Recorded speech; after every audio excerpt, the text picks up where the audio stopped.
ശബരിമലയിലെ സ്വർണ്ണക്കൊള്ള കേസിലെ ഏറ്റവും പുതിയതും അതിനിർണായകവുമായ ഒരു വിവരമാണ് ഇപ്പോൾ പുറത്തുവരുന്നത്. മുൻ ദേവസ്വം മന്ത്രിയും CPM നേതാവുമായ കടകംപള്ളി സുരേന്ദ്രനെ അക്ഷരാർത്ഥത്തിൽ പ്രതിരോധത്തിലാക്കുന്ന ചില വെളിപ്പെടുത്തലുകൾ ഉണ്ണികൃഷ്ണൻ പോറ്റിയുടെ അയൽവാസിയായ വിക്രമൻ നായർ നടത്തിയിരിക്കുകയാണ്. ഈ കേസിനെ കുറിച്ച് നമ്മൾ ഇതുവരെ കേട്ട കഥകളെല്ലാം മറിയാൻ പോകുന്ന ഒരു നിമിഷമാണിത്.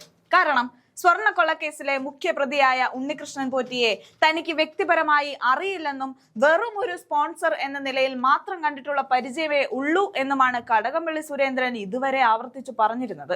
എന്നാൽ ഒരു മന്ത്രിയുടെ വാദങ്ങൾ എത്രത്തോളം പൊള്ളയാണെന്ന് തെളിയിക്കുന്നതാണ് അദ്ദേഹത്തിന്റെ തൊട്ടടുത്ത അയൽക്കാരന്റെ ഈ സാക്ഷിമൊഴി. നമുക്ക് ഈ കഥയുടെ തുടക്കത്തിലേക്കൊന്ന് പോകാം. ഉണ്ണികൃഷ്ണൻ പോറ്റിയുടെ വീടിന് തൊട്ടടുത്താണ് വിക്രമൻ നായർ താമസിക്കുന്നത്.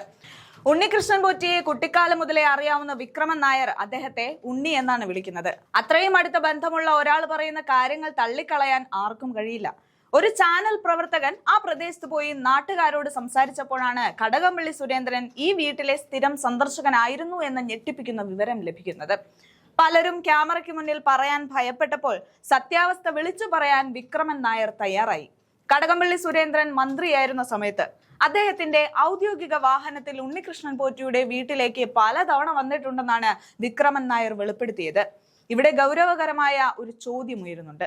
സാധാരണഗതിയിൽ ഒരു മന്ത്രി ഒരു വീട്ടിൽ വരുമ്പോൾ അവിടെ എന്തെങ്കിലും ചടങ്ങോ കല്യാണമോ മരണമോ ഉണ്ടാകണം. എന്നാൽ വിക്രമൻ നായർ പറയുന്നതനുസരിച്ച് അത്തരത്തിലുള്ള യാതൊരു വിശേഷണങ്ങളും ആ വീട്ടിൽ ഇല്ലാത്ത സമയത്താണ് കടകംപള്ളി സുരേന്ദ്രൻ അവിടെ വന്നിരിക്കുന്നത്. 2 തവണ മന്ത്രി വരുന്നത് താൻ നേരിൽ കണ്ടിട്ടുണ്ടെന്നും അദ്ദേഹത്തോട് സംസാരിച്ചുവെന്നും വിക്രമൻ നായർ പറയുന്നുണ്ട്. ആദ്യ തവണ വന്നപ്പോൾ മന്ത്രി പെട്ടെന്ന് തന്നെ മടങ്ങിപ്പോയി. എന്നാൽ രണ്ടാമത്തെ സന്ദർശനം വളരെ പ്രത്യേകതയുള്ളതായിരുന്നു. അന്ന് മന്ത്രി അവിടെ ഏറെ സമയം ചെലവഴിക്കുകയും ഉണ്ണികൃഷ്ണൻ പോറ്റിയുടെ വീട്ടിൽ നിന്ന് ആഹാരം കഴിച്ചതിന് ശേഷമാണ് മടങ്ങിയതെന്നും അയൽക്കാരൻ വ്യക്തമാക്കുന്നുണ്ട്. ആഹാരം കഴിക്കാൻ മാത്രം അടുത്ത ബന്ധമുള്ള ഒരാളെ അറിയില്ലെന്ന് പറയുന്നത് എത്രത്തോളം വിരോധാഭാസമാണെന്ന് നിങ്ങളൊന്ന് ചിന്തിച്ചു നോക്കൂ. ലേഖകൻ ഇതിനെക്കുറിച്ച് കൂടുതൽ വ്യക്തത നൽകുന്നുണ്ട്. വിക്രമൻ നായർ വെറും ഒരു അയൽക്കാരൻ മാത്രമല്ല, ഈ കേസുമായി ബന്ധപ്പെട്ട് പോലീസ് നടത്തിയ മഹസറിലെ പ്രധാന സാക്ഷിയാണ്. സ്വർണ്ണക്കൊള്ള കേസിലെ പ്രതി അറസ്റ്റിലായതിനു ശേഷം ആ വീട് നോക്കി നടത്തുന്നത് പോലും ഈ വിക്രമൻ നായരാണ്. കഴിഞ്ഞ ദിവസം ED ഉദ്യോഗസ്ഥർ പരിശോധനയ്ക്ക് വന്നപ്പോൾ വീട് പൂട്ടിയിരിക്കുകയായിരുന്നു. അന്ന് ഉദ്യോഗസ്ഥർ ആദ്യം പോയത് വിക്രമൻ നായരുടെ അടുത്തേക്കാണ്. അദ്ദേഹത്തിന്റെ ഫോണിൽ നിന്നാണ് ഉണ്ണികൃഷ്ണന്റെ അമ്മയെ വിളിക്കുന്നത് പോലും. ഇത്രയും വിശ്വസ്തനായ ഒരു സാക്ഷി കടകംപള്ളി സുരേന്ദ്രനെ താൻ അവിടെ കണ്ടിട്ടുണ്ടെന്ന് പറയുമ്പോൾ അത് വെറുതെയാകാൻ വഴിയില്ല. കടകംപള്ളി സുരേന്ദ്രൻ ഇതുവരെ നൽകിയ വിശദീകരണം ഉണ്ണികൃഷ്ണൻ പോറ്റി പല പരിപാടികളുടെയും സ്പോൺസർ ആയിരുന്നു എന്നതാണ്. അങ്ങനെ കണ്ടിട്ടുള്ള പരിചയം മാത്രമേ ഉള്ളൂ എന്ന് അദ്ദേഹം പറയുമ്പോൾ പുറത്തു വന്ന ചില ചിത്രങ്ങൾ നമ്മൾ കണ്ടതാണ്. എന്നാൽ ആ ചിത്രങ്ങളെല്ലാം വെറും യാദൃശ്ചികമാണെന്ന് വരുത്തി തീർക്കാനാണ് മന്ത്രി ശ്രമിച്ചത്. പക്ഷേ മന്ത്രിയുടെ ഔദ്യോഗിക വാഹനം ഉണ്ണികൃഷ്ണന്റെ വീടിന്റെ മുറ്റത്ത് എത്തുകയും അവിടെ നിന്ന് ആഹാരം കഴിക്കുകയും ചെയ്തു എന്ന് വരുമ്പോൾ കാര്യങ്ങൾ കൈവിട്ടു പോവുകയാണ്. ഉണ്ണികൃഷ്ണൻ പോറ്റിയുടെ കുടുംബത്തിലെ ഒരാളുടെ ജോലിയുമായി ബന്ധപ്പെട്ട കാര്യങ്ങൾ പോലും അവിടെ ചർച്ചയായിരുന്നു എന്ന് നാട്ടുകാർക്കിടയിൽ സംസാരമുണ്ട്. ഈ വിഷയത്തിൽ കടകംപള്ളി സുരേന്ദ്രൻ വ്യക്തമായ മറുപടി പറയേണ്ടി വരും.